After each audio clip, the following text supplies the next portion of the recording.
Hello दोस्तों, आपके अपने चैनल स्मार्ट स्टडी 78 में आपका स्वागत है। कैसे हैं आप सभी? मुझे उम्मीद है कि आप सब बढ़िया हैं और अपनी पढ़ाई में लगे हुए हैं, क्योंकि आपका जो एग्जाम है वो काफ़ी नज़दीक है। मोस्ट इंपोर्टेंट क्वेश्चन करा रही हूँ जो आपके एग्जाम में बहुत ही हेल्पफुल रहने वाले हैं।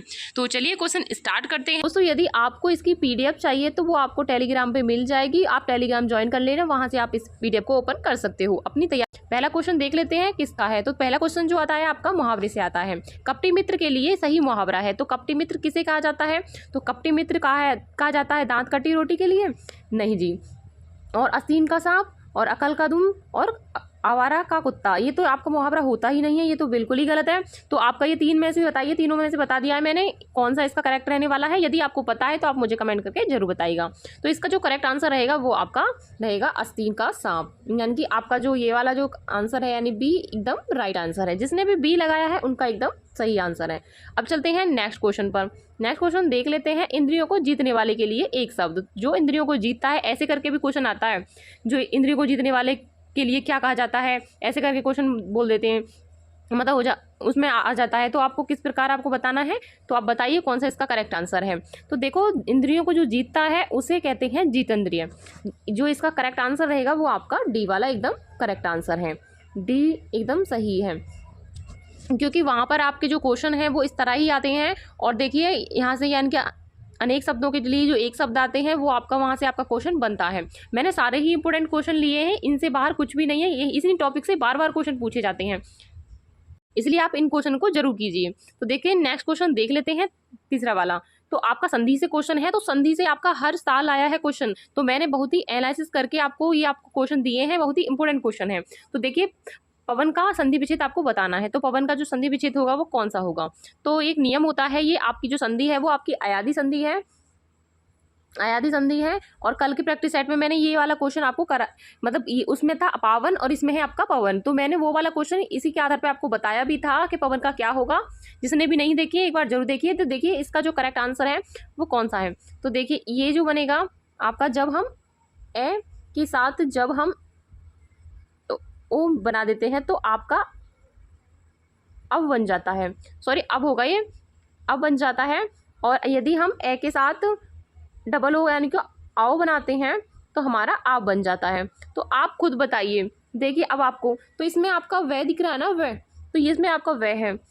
तो वह किस में बदलेगा? यानी कि इस वाले में, यानी कि इस वाले में बदलेगा ये, यानी कि जिस पर भी एक मात्रा होगी वो इसका आंसर होगा। इस तरह आप पहचान कर सकते हो। तो देखिए ये वाला एकदम करेक्ट आंसर है, यानी सी वाला जो भी आपको दिखाई दे रहा है ये करेक्ट होगा। कभी कभी कंफ्यूजन हो जाती है कि डबल ओ आएगा या फिर एक सिंगल ही आएगा। तो देखिए इनके नियम है, तो मैंने बता दिया है। अब जो बनता है वो ए और ओ से बनता है, और जो आप बनता है वो आपका ए और आओ से बनता है। तो इसका जो करेक्ट आंसर रहेगा वो आपका सी रहेगा। यदि आपका पावन होता तो पावन में तो आपका ऐसा है कि पावन यानी कि आता है पावन, यानी कि आपका पे आ वे ने पावन, ऐसे करके, यानी कि इसमें आ का डंडा जो दिख रहा है ना वे के साथ, वो दो मात्राओं के साथ बदलेगा, फिर दो मात्राओं के साथ, ये आपको याद रखना है। इसमें आ का डंडा नहीं है तो आपका एक ही मात्रा सिंगल चढ़ेगी, देख लीजिए सी एकदम, इसलिए इसका करेक्ट आंसर है। ठीक है, अब चलते हैं नेक्स्ट।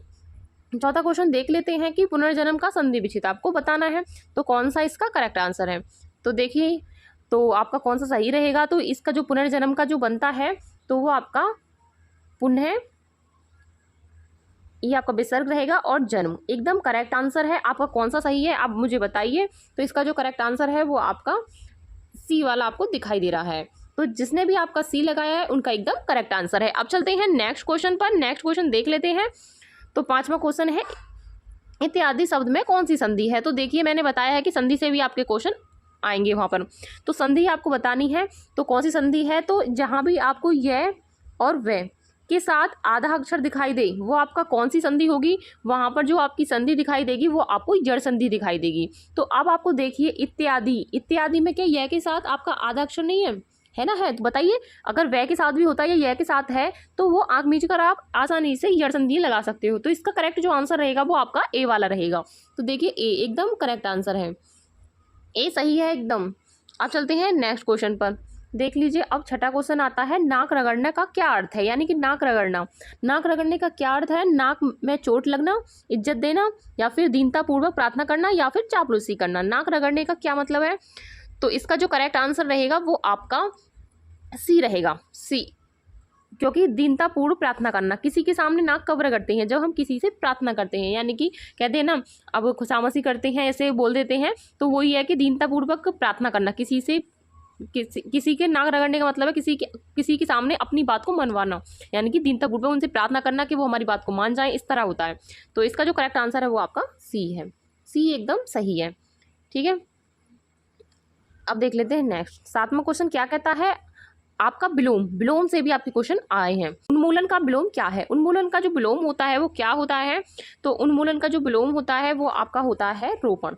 रोपण एकदम करेक्ट आंसर है, क्योंकि आपके आते हैं ना यहाँ से, यानी कि आपका सबसे ज़्यादा क्या आता है यहाँ से देखिए उत्कर्ष, उत्कर्ष का पूछ लिया जाता है, ये इंपॉर्टेंट है। उत्कर्ष का होगा आपका अपकर्ष, अपकर्ष होता है। और आपका पूछ लिया जाता है उत्थान का, उत्थान। फिर इसका आ जाता है आपका पतन। फिर अवनी का पूछ लिया जाता है, ये आपके इंपॉर्टेंट है। अब ऐसे करके उन्नति होगा, तो इसका जो करेक्ट आंसर है फिलहाल आपका सी रहेगा। ये भी आपके तीनों जो मैंने लिखे हैं वो इंपॉर्टेंट है, ये भी आपको कर लेने हैं। ठीक है, अब चलते हैं नेक्स्ट देख लेते हैं 8वां क्वेश्चन। 8वां क्वेश्चन क्या कहता है कि महावीर प्रसाद द्विवेदी ने आदिकाल को क्या संज्ञा दी है? यानी कि जो महावीर प्रसाद द्विवेदी थे वो आदिकाल को क्या कहकर पुकारते थे, तो आपको बताना है। तो बताइए, इसका जो करेक्ट आंसर रहेगा वो आपका डी आंसर एकदम करेक्ट आंसर है, बीजापन काल, यानी कि बीजापन काल एकदम करेक्ट आंसर है, यानी कि डी वाला एकदम राइट है। अब चलते हैं नेक्स्ट। अब देखिए, ये आपका पंक्ति आई है, पंक्ति जैसे किसी भी राइटर को उठा लेते हैं और वहाँ से पंक्ति पूछ ली जाती है, ऐसे क्वेश्चन आते हैं वहाँ पर। तो देखिए, अति सूदो स्नेह को मार्ग है, किसकी पंक्ति है? यानी कि स्नेह का जो मार्ग है बहुत ही सीधा है, सूदा है, यानी सूदा के मतलब होता है सीधा है। तो इसका जो करेक्ट आंसर है कौन सा रहेगा? किसने कहा था ये पंक्ति को? तो ये जो पंक्ति बोली थी वो बोली थी आपके घनानंद ने, यानी कि डी वाला एकदम करेक्ट आंसर है, डी वाला एकदम करेक्ट आंसर है। इसका 9 का डी वाला रहेगा। अब चलते हैं नेक्स्ट क्वेश्चन पर। नेक्स्ट क्वेश्चन देख लेते हैं, कालिंदी का पर्यायवाची क्या है? तो कालिंदी किसे बोलते हैं? तो देखो, सरस्वती, लक्ष्मी, गंगा, यमुना। तो कौन सा इसका करेक्ट आंसर रहेगा? तो इसका जो आंसर रहेगा वो यमुना रहेगा। कालिंदी जो बोलते हैं वो यमुना के लिए बोलते हैं, गंगा का पर्यायवाची नहीं है, ना ही सरस्वती का, ना ही लक्ष्मी का। तो इसके जो करेक्ट आंसर रहेगा वो कौन सा रहेगा? डी एकदम करेक्ट आंसर है, क्योंकि देख लीजिए कि हमारा जो सरस्वती का रहता है वो आपका कौन कौन सी रहते हैं, यहाँ पर देख लीजिए, यहाँ पर लिख देती हूँ। भारती बोलते हैं, भारती हो गया लक्ष्मी जी का, और कमला भी, सॉरी ये सरस्वती का है, सरस्वती का आपका भारती होता है, शारदा होता है, शारदा होता है, बीड़ा होता है, और आपका होता है गिरा, और आपका भाषा, और आपका ईला। ये आपके इम्पोर्टेंट हैं, ये आपके सरस्वती के ही होते हैं। और लक्ष्मी के कौन से होते हैं? लक्ष्मी के जो होते हैं वो होते हैं आपके, अब लक्ष्मी के देख लीजिए, लक्ष्मी के कौन कौन से होते हैं, ये इम्पोर्टेंट हैं। तो लक्ष्मी के आपके श्री, कमला,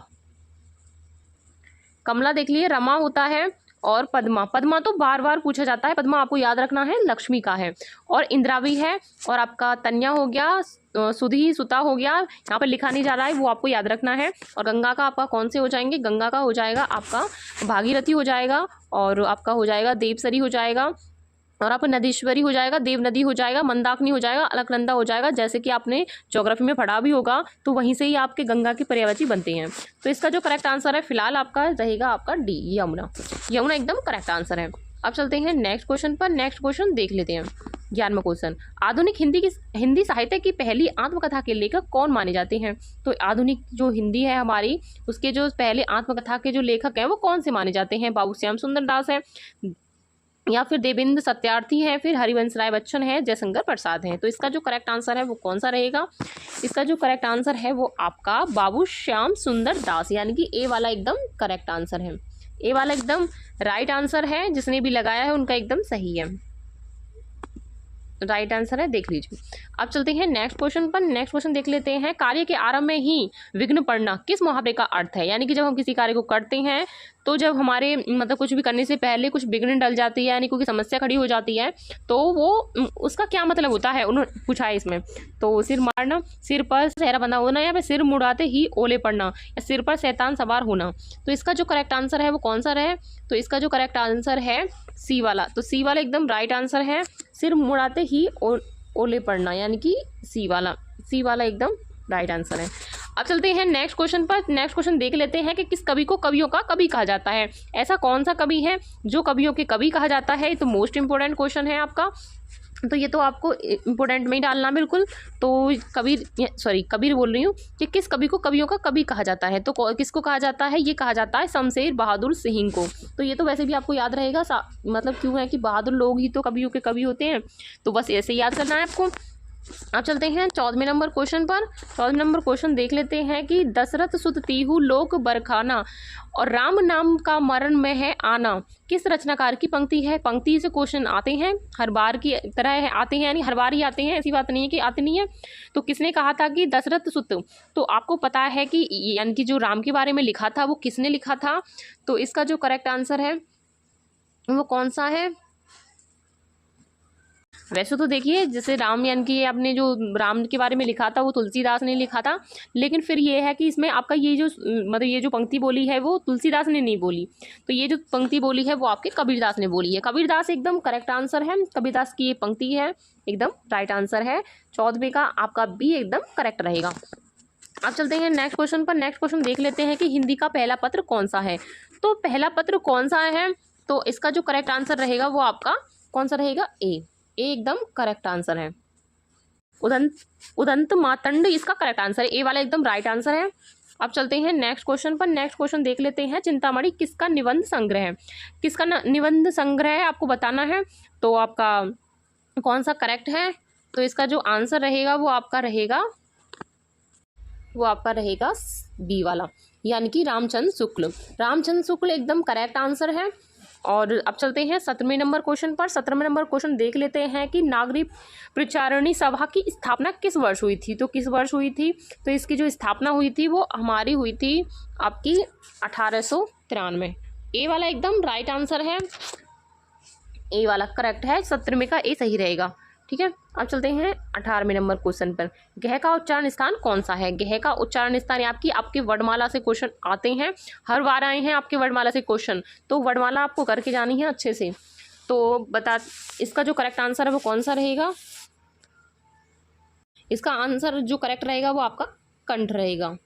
कंठ एकदम करेक्ट आंसर है, क्योंकि ऐसा है जो आपके मतलब आपके जो क वर्ग के होते हैं तो वो तो आपके कंठ में ही आते हैं, कंठ में ही आते हैं, और आपके जो च वर्ग के होते हैं तो वो आपके तालु में आते हैं, यानी कि आपके तालव्य में। और आपके जो आपके उसके ट के होते हैं, ट के जो होते हैं वो किस में आते हैं? वो ट के आते हैं आप मूर्धन्य में। मूर्धन्य में आपके आते हैं, यहाँ से आपके क्वेश्चन बनते हैं। और दंत में आपके तय आते हैं, ये आपका दंत रहेगा, ये आपको याद रखने हैं। ये आपके टोटल मिलाकर आपके मतलब जो स्पर्श व्यंजन बनते हैं वो आपके 25 बनते हैं, ये भी आपको याद रखना है। ठीक है, मैंने 25 से लिखा है 25। अब चलते हैं नेक्स्ट क्वेश्चन पर। नेक्स्ट क्वेश्चन देख लेते हैं 19वां। प्रेम सागर किसकी रचना है? प्रेम सागर जो है वो किसकी रचना है? तो आपका जो करेक्ट आंसर रहेगा वो आपका लल्लू लाल जी एकदम करेक्ट आंसर है। इसमें निशान सही नहीं लगा तो देखिए, लल्लू लाल जी एकदम करेक्ट आंसर है। तो देखिए, अब चलते हैं नेक्स्ट क्वेश्चन पर। नेक्स्ट क्वेश्चन देख लेते हैं 20वां क्वेश्चन यानी आपका लास्ट क्वेश्चन, क्योंकि ज़्यादा नहीं करवा पाऊंगी, वीडियो थोड़ी ज़्यादा नहीं करा पाऊंगी क्योंकि ज़्यादा ये जो आपकी क्लास है वो ज़्यादा लंबी हो जाएगी। तो देखिए, आपको बताना है कि व्युत्पत्ति के आधार पर संज्ञा के कितने भेद होते हैं। तो आपको बताना है कितने भेद होते हैं। वैसे तो सभी को पता है कि 5 भेद होते हैं, लेकिन जब आपकी पूछी जाए यानी कि अर्थ की दृष्टि से पूछा जाए तब आपको 5 बताना है, लेकिन आपको अर्थ की दृष्टि से नहीं पूछे, इसमें आपको पूछे हैं, आपको व्युत्पत्ति के आधार पर पूछे हैं कि संज्ञा के कितने भेद होते हैं, तब आपके 3 रहेंगे। कौन कौन से हैं? तो पहले मैं बता दूं, पहला वाला जो रहेगा वो आपका रूढ़ रहेगा, रूढ़ संज्ञा रहेगा। और दूसरा वाला जो रहेगा वो आपका यौगिक रहेगा, और तीसरा वाला जो रहेगा वो आपका योग रूढ़ रहेगा। ये आपको याद रखना है, ये तीनों पार्ट इसमें पूछे हैं। अगर अर्थ के आधार पर पूछता है तब आपको 5 लगाने हैं, बाकी आपको इसके हिसाब से पूछता है तो आपको 3 एकदम करेक्ट आंसर है, एकदम ए सही रहेगा। अब मुझे उम्मीद है कि क्लास आपको अच्छी लगी होगी, और 20 में से आपका क्या स्कोर है आप मुझे कमेंट करके ज़रूर बताइएगा। और जो भी आपकी कोई डाउट है आप वो भी मुझे कमेंट में बता सकते हो। और जो भी इस चैनल पे नए हैं तो प्लीज़ सब्सक्राइब जरूर कर लीजिएगा इस पर, क्योंकि आपकी जो यूपी टेट की आपकी सारी क्लास चल रही हैं और ऊपर से आपके प्रैक्टिस सेट भी आपके स्टार्ट कर दिए हैं। वहाँ से अपनी तैयारी आप अपनी तैयारी को और भी बेहतरीन बना सकते हैं। और इसके साथ आप टेलीग्राम ज्वाइन कर लीजिए और वहाँ पर मैं इंपॉर्टेंट क्वेश्चन डाल रही हूँ, वहाँ जाकर अपनी प्रैक्टिस भी कर सकते हो। तो चलिए मिलते हैं हम नेक्स्ट क्लास में, तब तक के लिए धन्यवाद।